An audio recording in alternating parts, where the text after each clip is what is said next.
What is up, Bama fans? Stacey Blackwood, joined with Jake Thomas here on the Tide Talk podcast. Uh, I guess the biggest news really right now in the state of Alabama regarding the Alabama football team is the news of the arrest of Pete Golden for a DUI. We're going to talk about that here in just a minute. But as always, if you like the content here on this channel, make sure you hit that subscribe button, hit that notification bell, and give us a huge thumbs up. That would greatly help us on YouTube with our algorithm to help us get better content out there to you guys, the viewers. So just hit that subscribe button, hit the notification bell, and give us a huge thumbs up. Help us get this video to 100 likes. All right, Jake, let's just dive into it. No sense in beating around the bush, no sense in wasting time on it. When you heard the news of Pete Golden being arrested for a DUI, what was your initial thoughts? I thought I got on like the Onion or whatever it was, one of those little parody accounts. I was Yeah. like, really? And then I got to reading the story, and it came out. I think the first one I read was from AL.com. I was like, well, crap. So I read the news story and all that. It's unfortunate, but he's already come out and made his statement, and he apologized for it. And I'm sure. I mean, everybody makes mistakes. I mean, we're human beings. It's going to happen. And he's made a mistake. I'm sure there'll be consequences inside that he'll have to pay for with Saban and the guys. But overall, this is going to be a learning lesson for him. I mean, I've not always been the biggest Pete Golden fan, but he has grown. You know, I mean, he's a hell of a recruiter, and I mean, he's done great, especially this last season, defensive wise. So I don't think he's going to lose his job over this. I mean, I've seen a lot of people saying that. I don't think it's going to be like that. But he will have something to pay, internally, and I'm sure that he will do that. But he will grow and he'll learn from this mistake and be fine rest of the Yeah, way. yeah, that's really kind of my thoughts as well. Just kind of echoing off that. I was with you. I thought that's fake news for a minute, Hmm. but then the more I got to reading and I got a text message from somebody close to it. And I'm like, oh gosh, it is real, and Yeah. so it's unfortunate. Obviously, you would like for your defensive coordinator, a guy that's been with the program for a few years now, a guy who's really a leader of that program, uh, is making, hope he would make better decisions than that. I mean, he's an adult, he knows better than that, but I don't think it's fair to sit here and pretend like that he's the only person to ever do that. So Right. let's. The fortunate thing is nobody was hurt. Hmm. Um, thank God for that. So that's the big thing. He escaped without anybody getting hurt. It's not a Henry Ruggs situation. It could have been, and that's what you have to. That's the way you have to look at it. And I'm sure that's the way, Coach Saban is looking at it. I'm sure that's the way Greg Byrne is looking at it as the athletic director, and the president of the university is probably involved as well. So like you said, there's going to be some consequences for Pete Golden, and you already answered the question. I was going to ask you, do you think he's going to be fired because of it?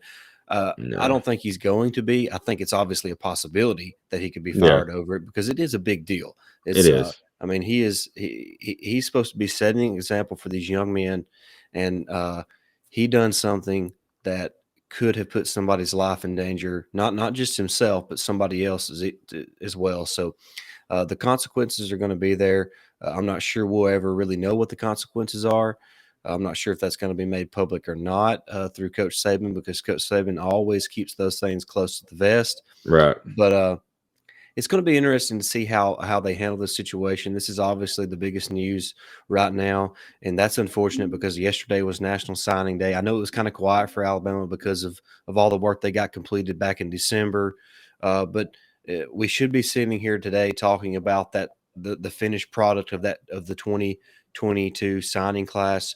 But instead, we're having to talk about our defensive coordinator being arrested for a DUI. And I know he's come out and apologized, but Uh, you shouldn't have put yourself in that situation. Call an Uber, call a friend, You're do right. something different. There's Hmm. too many avenues or different avenues to get home instead of driving yourself home when you know that you've had way too much to drink. So it's an unfortunate situation, Jake. I hate that it's come to this. I hate that that this has happened.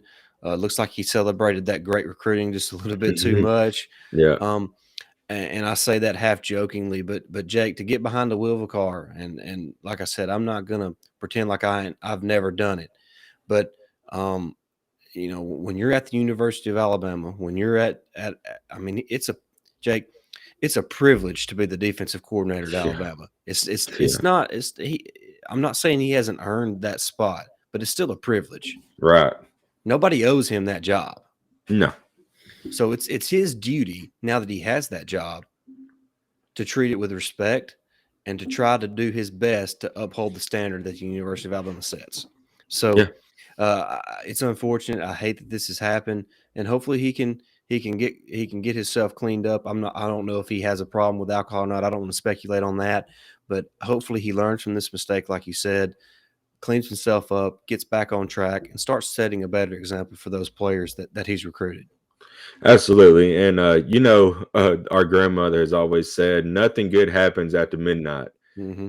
So, anytime we stayed over there as kids, especially when we was able to drive, she was always stayed up and made sure we got home. But she wanted us home by midnight or over there by midnight. So, but yeah, nothing really good happens after midnight. And here's another example of that, because I think he was arrested at 1 a.m.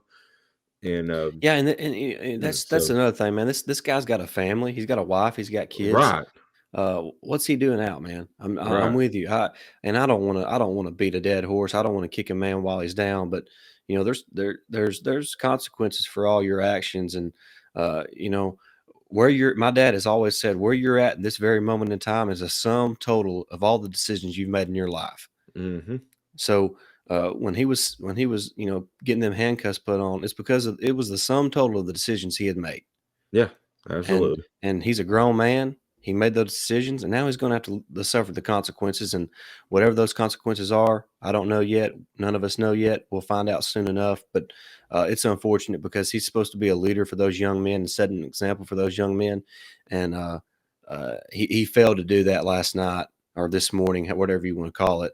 And it's like I just keep saying it's unfortunate because of what he's supposed to be, the example he's supposed to be setting for those young men on that football team. Absolutely. Like I just reiterate what you said. It is unfortunate. But like I said, he made his mistakes and he's going to suffer the consequences. But this is an opportunity for him to grow, and Yep. I believe he will. And I don't believe he'll be fired, but there's that possibility. But Right. if he is, and that is the consequence of his action. So Exactly. Exactly. you know, Well, and look, I don't want him to be fired. I want because right? look, I'm a person of second chances, Jake. Yeah, I absolutely. think everybody deserves a second chance. I think they deserve more than second chances because uh, a lot can happen. I Yeah, know anything can happen to anybody, and I try to give people the benefit of the doubt. This is a little bit different situation because he's a grown man in his late 30s. He knows better. yeah, He's got a wife absolutely. and kids at home. He needs to be with them. He's So he's not Matt Jones at 18 years old getting arrested, exactly, for the so exactly. But I don't like I said, I don't want to kick a man while he's down. I don't want to beat a dead horse. Hopefully, Pete has learned from his mistake. He's going to correct itself. He's going to deal with the consequences, whatever they may be, and whatever they are. Like you said, if he gets fired, if he loses money, if whatever it is, that's the price you pay for making bad decisions. So, um, like I said, it's unfortunate, but here we are. And but we just wanted to get this quick video out, just kind of giving our quick thoughts on the situation. Like I said, it's kind of the hot topic right now in the state of Alabama, really kind of around the SEC. yeah. Besides Jimbo Fisher and the way he's kind of acted, but that's kind of a talk for another day, and we'll kind of talk a little bit about that tomorrow night on our show, Best of the West.